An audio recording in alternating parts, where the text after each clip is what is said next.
When life burns like fire, when grief or illness or loss or pressure just press in from every side, the enemy whispers the lie, "You're all alone." And when the night's dark enough, that lie can feel true. But God speaks a greater truth, and he speaks it directly to you. Deuteronomy 31:8 says, "The Lord himself goes before you, and he will be with you.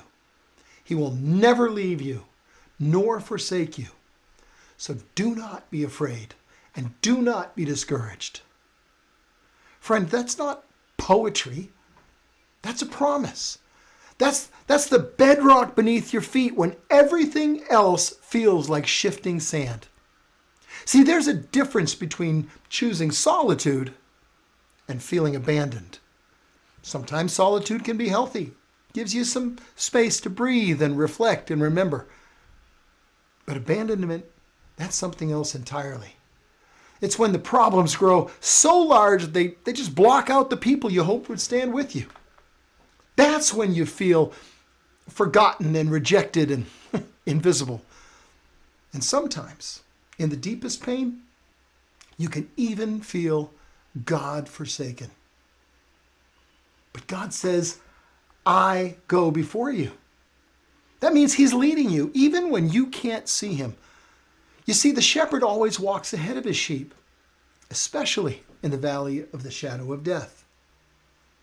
That's a dark valley, but never forget in the darkness what you learned in the light. He is there. God also says, "I'll be with you."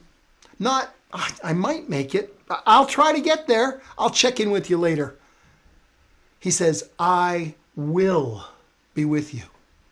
Now, you may not feel his presence in the moment, but faith is the conviction of things not yet seen. And one day you will look back, you'll realize he was with you the entire time.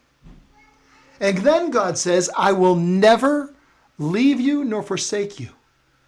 Never.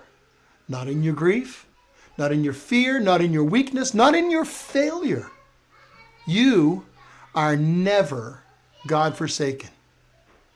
You know, Shadrach, Meshach, and Abednego discovered this truth when they got tossed into the fire.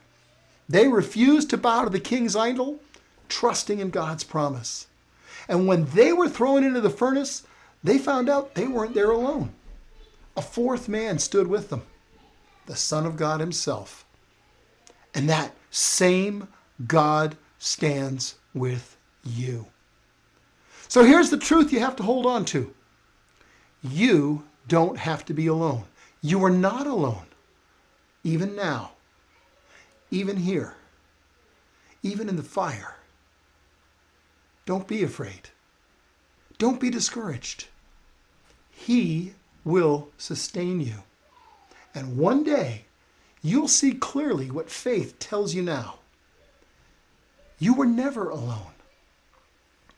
And if this short intro has piqued your interest and spoken to your heart, I really want to encourage you to click that related video link and watch the full episode, because I'm going to give you the backstory of an ancient Indian custom that talks about how fathers would train their sons as they became men. And it's a story that will speak to your heart. So let's go ahead and click that link. And then can I invite you back tomorrow morning to join me on the first word.